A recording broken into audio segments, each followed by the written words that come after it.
Zelda Tears of the Kingdom, as of today, is out.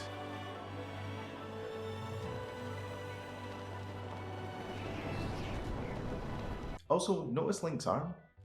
He's kind of going Winter Soldier on us here.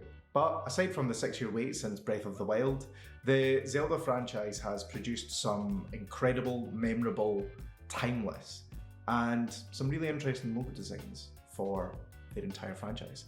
And today we're going to discuss which one's the best, because ultimately there can be only one. But with that, it's time to fire it.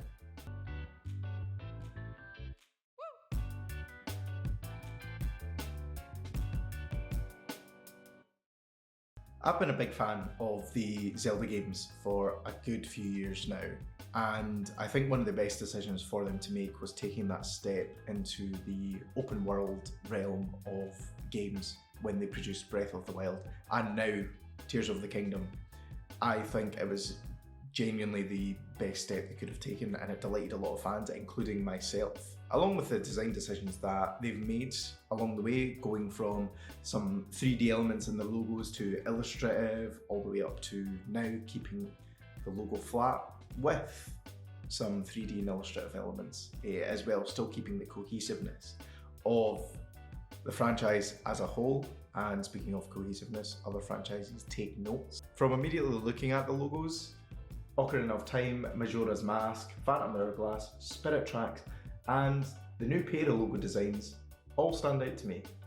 But, like I said, there can be only one. As much as Ocarina of Time is probably the most recognisable Zelda game logo, which actually going from the Adventures of Link all the way to now, the Master Sword has been redesigned and introduced.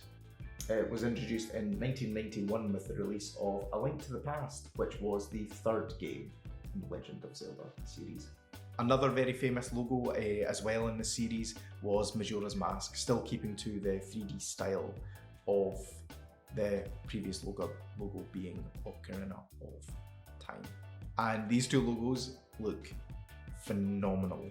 The kind of mystery and the almost like the horror theme of Majora's Mask really gives it a lot of appeal, because it kind of takes a kind of new step.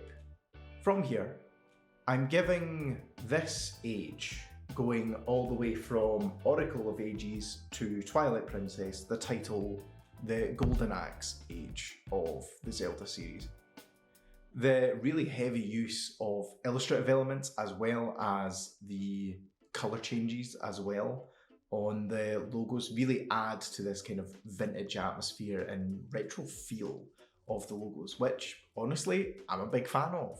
But it doesn't scream at me, this is the best logo in the franchise.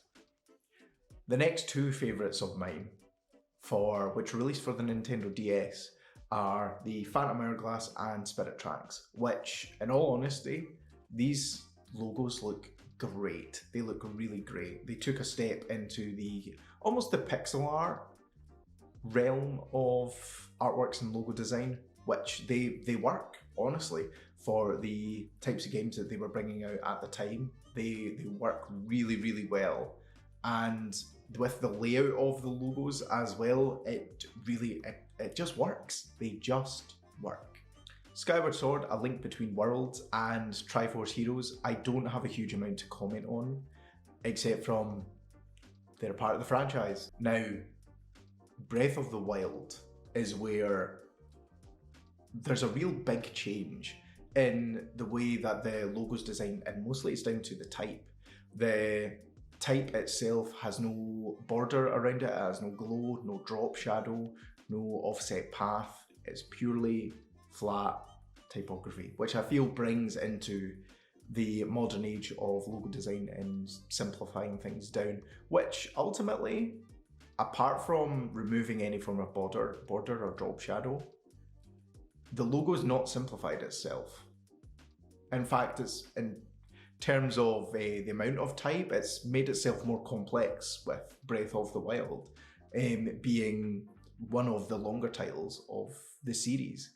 But in having the Master Sword going through the Z in Zelda, that really nails it, and I feel like the colour contrast as well really cements this as one of the best Zelda logos. Because Zelda's now entered this new age of open world games, which is now stepped into. And honestly, I'm not mad at it. Now, moving on to Tears of the Kingdom as well, I feel Tears of the Kingdom adds even more onto it. It's an evolution of, you can tell it's almost a sequel, and it's following on from the events of Breath of the Wild, because the style is the same. There's just new elements that have been added, like this kind of circular motif as well that glows. The glow's been added back to the type as well, but I believe that's just so it can differentiate itself from the visual element as well.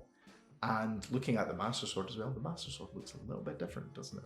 Looks kind of similar to a certain somebody's arm at the moment. Maybe there's a link there. Okay, I'm not proud of that one. Okay, I'm proud of that one. I'm kind of hard pressed to pick one of the original logos, one of the earlier logos, because I need to talk about this subjectively, not as a fan, as a professional graphic designer. And honestly, I'm really torn between, it would probably be between Breath of the Wild and Tears of the Kingdom, purely because of the design of them. Although I do have a little grudge against a little bit of the layout, like the gap between the of the and the W, and the gap of the capitalized letters, almost like the drop caps on the B and the W, and the T and the K of Tears of the Kingdom and Breath of the Wild. I'm not sure what's going on there. I'm not sure if they explored that or that's just the style they were after. And the kerning of Zelda as well. I have a bone to pick with you guys, because my god, the kerning on the word Zelda is horrific. But it's been like that since the very beginning, and honestly, I'm not mad. I'm just disappointed. No, I'm not. I'm genuinely not. Please don't hate me. But the kerning's horrific, but I'm kind of here for it because you guys have kept it the same, and I ultimately don't want to see it change, because I think as soon as it changes, people are going to notice and it's not going to be a good thing. Ultimately, there can be only one, and I think I'm going to go with Breath of the Wild on this one as the winner of our which logo is the best. Obviously, this is purely subjective. This is my opinion that Breath of the Wild is the best logo because it took the Zelda franchise in a new direction. Seeing the new logo felt like a new direction as well, with the differences in how the Master Sword looked as well. There's a bit of intrigue there as well to, what happens during the events of the game, and also what the game is ultimately about, which I think is really exciting, but it also holds some mystery to it as well. So congratulations, Breath of the Wild. Go you, I guess, do your thing.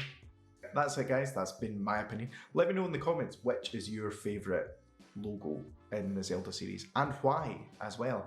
And for those of you that are playing Tears of the Kingdom, enjoy it. It looks like a phenomenal game. I'm going to be picking up my copy just after recording this, and I'm going to play it. I'm going to see how it is, if it is as good as Breath of the Wild, which I'm assuming it will be. I'll be happy. I'll be very, very happy. But I'll catch you guys later. I'm going to finish this coffee and then go. But have a good one, guys. I'll catch you all later. I don't think I've even got an outro in. No.